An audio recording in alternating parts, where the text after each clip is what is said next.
Fox News analyst Angela McGlowan, and Chris Kofinis, and who's a former chief of staff to West Virginia Senator Joe Manchin. We thank you both for joining us today. I am holding that letter in my hand right here, not to be dramatic, but to actually show you the letter to say that we do, in fact, have it, and it is written by or typed by and signed by the commissioner, John Koskinen. He says he's going to produce the emails next week. It remains to be seen, Kelly, and it's so sad that a member of Congress has to offer a $1 million bounty to people that taxpayers pay their salary actually to be a whistleblower. So the bottom line is this, Kelly. The truth crushed to the ground will rise again. A lie will never stand. And now we do know that there's more than a smidgen of corruption at the IRS. Chris, what do you say about all this? How do you characterize this entire scenario that we've seen where members of Congress have been very upset with what's going on with the IRS, and we've seen Mr. Koskinen be very defensive as well and sometimes very combative? Mm-hmm. Mm-hmm. Well, it definitely has not been a shining moment in American governance. I think it just kind of reinforces a lot of the anger and frustration the American people have towards government. It's become obviously very politicized by the Republicans, and I understand why. I understand why. And I would say a lot of it has been justified. The commissioner and his testimony in front of the committee, I think that was incredibly tone deaf.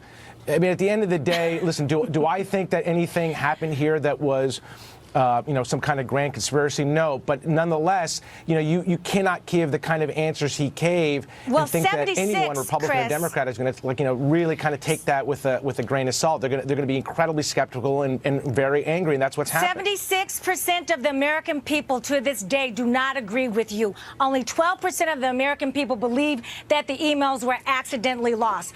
3 of 4 Americans believe that the Congress should continue this investigation. Listen, the IRS is supposed to be a non-political.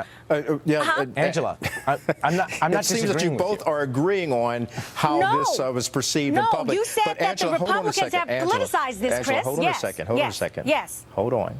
All right. Now, as we move forward, this is a mess, no matter how you look at it. The question that the American people really want to know, even though they're upset about it, they want to know how Congress and the IRS is going to clean up the mess so that if you or I have our emails missing and from the hard drive, that we don't get the same kind of treatment that they're getting, which is to say, c'est la vie. Kelly, it's a double standard. It's a double standard. Go ahead, Chris. Well, listen, to me, it really goes to the heart of what we have right now in the country, which is a real credibility problem with the IRS. The IRS the commissioner's really got no choice. Either he's got to be, I think, very, very humble and very direct and very honest. Combative attitudes do not play, given what I think is going on right here. In terms of getting to the bottom of the truth, I agree with Angela. I agree with anyone who believes we need to know exactly what happened. But what I would hope is, and what I mean by politicizing it, we should try to be as objective and as matter of fact about this as possible, not try to necessarily come up with conclusions about what the political motivations were without knowing what happened. Now, the key thing is finding out what happened, and that's where I think we can all be kind of united about focusing on. The emails have been missing. The emails have been missing since 2011. We're in 2014 right now. So it takes that long. I know the government is slow. I know the federal government is very slow, but it doesn't take that long to find emails. So now I'm not making excuses for it, Angela. I'm not.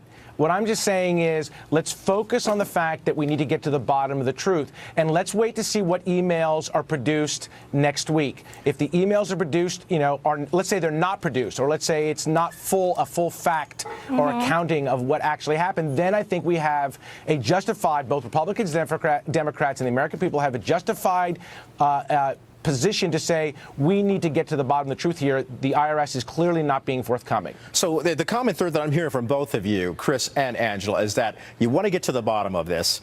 But Angela, as you rightly point out, it's become very politicized on both sides of the aisle. And I think what Chris is trying to say, it's time to move forward. Let's bury the partisanship and let's just get to the root of the problem. Where are the emails? Why have they not been produced? And how can we move forward in terms of how do we make sure we protect all Americans from being targeted by any member of the IRS?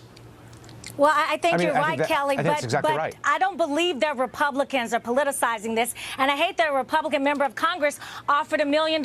We don't need to go there. But with the FBI being able to find missing hard drives and emails, also with an outside company that actually supposed to have an archive of the IRS emails, why can't we find them, and why has it taken so long? And you don't need several committees to hold a hearing on the same issue. All right, It's absolutely a waste of tax understood. dollars That's money. understandable. Yeah. If there is something the good that can come out of this is that next week hopefully we will get some more answers, and if we don't, then I think people like Angela can get even more irate, and justifiably so. I'm not too irate. Not too irate, Angela. Not too irate. I thank you both. It was a very intelligent conversation about something that to many American people just doesn't make any sense. Angela McGlowan, Chris Kofinis, thank you.